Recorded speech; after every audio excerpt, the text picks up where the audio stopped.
Welcome to Learn or Be Learned. We all have a story, we're all the hero of our own story, and whether your story is worth reading when it ends is up to you.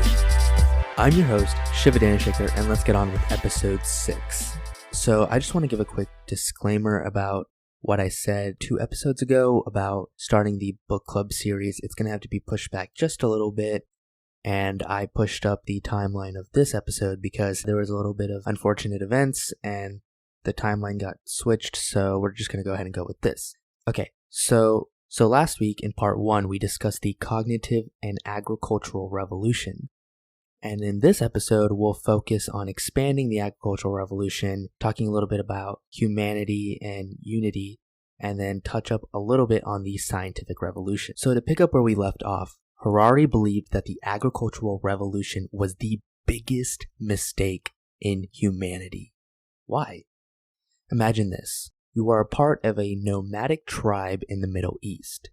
You guys hunt, travel, and sustain yourselves from nature's offerings until one day the tribe agrees that they'll try something new.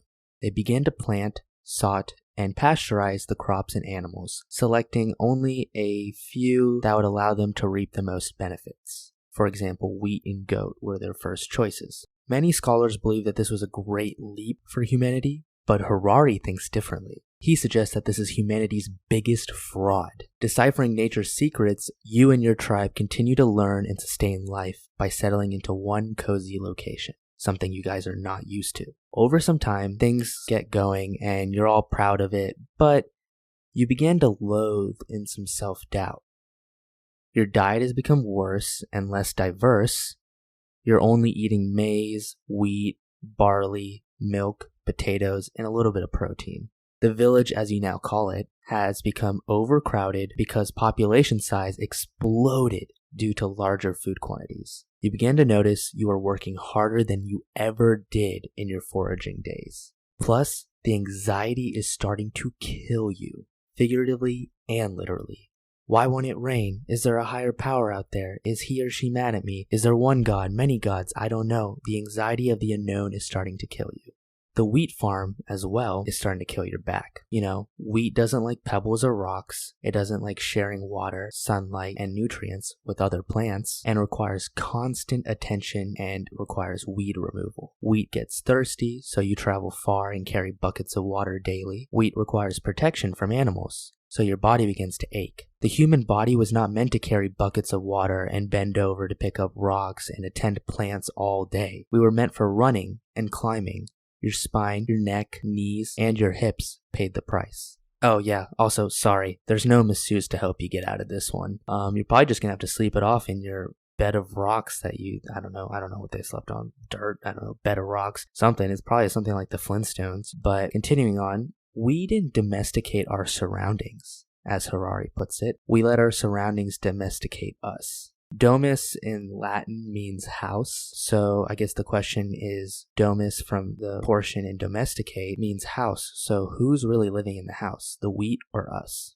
You notice violence between the tribes is at an all-time high because people now have possessions, right? So you own and keep and protect. Before, whatever humans came across, we just finished and that'd be the end of it. Yes, there was benefits over time and we now live in this imaginary world that would not have been plausible without the sacrifices of those from the agricultural revolution. However, to say it was the best move creates some doubt, at least for me. Harari suggests that religion negates the concept of biology when it comes to human nature. The eternal question then becomes, what is free will, right? Science believes that human nature is a process of biological and psychological phenomenon that interacts with our cognitive appraisal. This is just a fancy way of saying that our bodies do what they do because the microscopic systems that work together in our body interact with our brain and create thoughts, actions, values, behaviors, etc. One of my favorite topics in this book is about the modern world and finances. Okay, before you fast forward,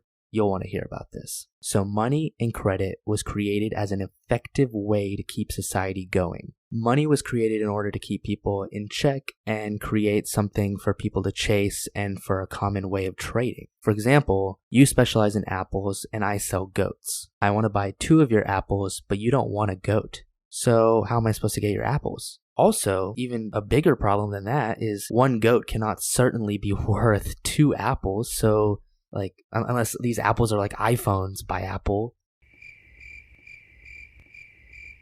Okay, yeah, bad joke. Anyways, I can't give you 1/4 of a goat for 2 apples. So money is what basically solved this problem. And the thing about money is that it only exists because we collectively believe in it. If we all burn the US dollar, then the US dollar would become worthless. This is why the government makes it a federal crime to destroy and throw away money. And yes, this includes throwing pennies in the trash. Most of the money in this world does not even exist in the form of cash, believe it or not. For example, as of 2006, 90% of money did not exist in cash. The number is only growing for sure since. What is interesting is once money does become fully digitized and nobody uses cash anymore, perhaps cryptocurrency will contribute to this. Money will be impossible to get rid of until the end of time. This is kind of just my speculation, and why I believe this might be the case, at least I theorize, I theorize and I'm just, throwing out ideas. But I think this might be the case just because money comes with power, and those with power don't want to upset the balance of the system, which gave them that power in the first place, so prioritizing money above all else. The only stance I see money being, non-essential is if we reach an apocalypse or something contributed to society no longer believing in it, right? The apocalypse is a good example because when there's an apocalypse, everyone goes down to the roots of what they really need, right? Survival. So food, shelter, water, weapons. Nobody cares about money. Nobody cares about paying at Walmart for a shotgun or whatever, or grabbing Oreo cookies off the shelf at a time of crisis. So only in certain circumstances like that I could see it happen. But even then, with power, you can still control a good amount of what's happening, right? You have influence. But anyways, the birth of money was created from the idea of precious metals. This is why gold is so highly valued. Likewise, cryptocurrencies are trying to replicate the same imaginary input, right? So the virtual coin is only as large as we believe it to be. So currently of this recording, Bitcoin, the largest valued cryptocurrency, is worth around $20,000 per coin. For comparison, gold coins are generally around a couple grand of US dollars or so. And that means with Bitcoin, you only need a small portion of that coin to own $2,000. And the reason the price of the coin fluctuates is due to the, demand of the coin, simple supply and demand economics. So I guess to summarize what I'm saying here about money is it only exists if 2 things are met. Universal trust, we all have to believe it actually means something, and universal convertibility. Basically, this means it has no intrinsic value like an apple. Intrinsic value means it has a value by itself and doesn't have to be assigned, right? So you can eat an apple, therefore it has an intrinsic value. Money does not have an intrinsic value because it's just paper that we basically made up. So if we all stop believing in this money, it's worth nothing. Kind of like the German currency after World War I, when people started burning money for fires to heat their homes because it was cheaper than paying for firewood because their inflation on the dollar was huge. And I guess to touch base a little bit on the scientific revolution, this only began 500 years ago, as we recalled from part 1. It's still fairly new, and we know more about the scientific revolution than we probably would about the cognitive and the agricultural. So I'm just going to touch base a little bit on this and end it on a high note. So the scientific revolution is essentially the field where they rely on data, facts, stats to understand the world around us. And science can't stand alone without other fields like politics, religion, etc. This is because science requires money and influence, and for example, politics has influence on what scientific problems we will research, like global warming, or I guess lack thereof. Science is essential because it allows for society to exponentially speed our cultural evolution, like colonizing Mars.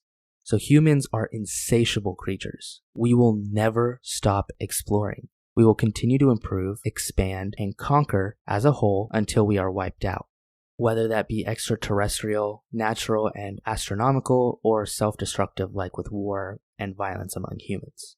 Society is reaching globalization, and I wonder 2 things And if you have any thoughts or ideas about this, please feel free to contact me. I have my links in the show notes of the podcast description and the episode descriptions. So, find me on my LinkedIn page and pose a question there, or you can email me by finding my contact information on the website. So there are two important ideas that I want to touch base on.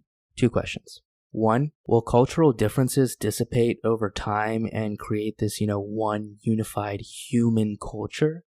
And perhaps social media and the internet will have a strong push on this, but I wonder if we'll reach this global unity of what culture means as humans as a whole, because let's say someone in China and India and the United States in 600 years are all viewing the same, they're all viewing the same thing because the internet is globalized. So I wonder if internet will partake in this one global culture. And two, if we eventually reach this cultural globalization, will we end up repeating history by fighting with the humans on Mars, right? So we're going to eventually, let's say we do reach this globalization. Now we have human culture, but this is now human culture on Earth versus human culture on Mars, which will be substantially different just because it's a completely different planet. So the things that they do, the things that they'll have to do, societal rules, landscape rules, all these things are going to be different. I ask this because, humans used to fight between nomadic tribes. Then they used to fight between villages after they settled, after the settlements, after agricultural revolution. Then it became territories. Then it became states and provinces. Then it became countries. And then now, as of recently, it's become multiple countries at a global scale, like World War I and World War II. I want to pose these questions because I want to create a discussion. I enjoy the feedback I've gotten from you guys, and I hope you enjoyed this. I just want to end it on a high note because I feel like those are a bit abstract and can be a little dreary of a note. Harari talks a lot about money as well. And in my opinion, this is a very crucial concept to understand, even at an anthropological standpoint, right? Because you have the knowledge of knowing why human behavior behaves the way we do when it comes to money. We put this trust in money thinking we can get anything we want with money. So it makes sense why everyone's obsessed with it, why everyone needs it. We need it to start our business. We need it to grow our music, whatever it be, your social media account. You want to put more ads out there or push the algorithm so people see it more. Whatever it is, you want to buy your fancy car, travel, I don't know. But just because you now understand why people want it, you should also understand how to actually benefit from it. So you should always put a portion to your savings. You should understand investments, how to save, how to live below your income. Too many people are too focused on looking rich rather than being rich, right? If you make $30,000 a year and you buy the brand new iPhone every year because you want to, or you want people to think that you're rich, you just spent 1/30 of your entire income instantly. And that's just one thing. So now you have $29,000 you can spend on other things, and $10K here from rent for the year, and $5K here, and then you buy clothes, you buy food, you buy a car, or you pay mortgages on the car that you can't afford. You're paying, I don't know, $500 a month or something crazy on your car mortgages, house payments. You have to understand these things. You have to start early. If you're listening and you do know these things, see how you can better improve those things. How can I turn my liabilities into assets? How can I turn this car that I'm paying for into basically paying for itself? For example, multiple streams of income will allow for you to pay off your liabilities with your assets. So focus on building up assets and worry about liabilities later. I'll probably talk about more of this stuff in the future with guests, with other books. I just want you to know that just because I read basically an anthropology book doesn't mean it's not applicable to anything. On the contrary, I believe anthropology is applicable to almost everything. I think a lot of subjects are actually mostly interconnected in one way or another, so you can always find connections, and that's how you build knowledge, maturity and neuroplasticity even at a biological level. So I hope you guys enjoyed this. Thanks for listening to the end, and I hope you tune in to the next episode where I actually talk more about the money and finances on our next guest episode. Peace.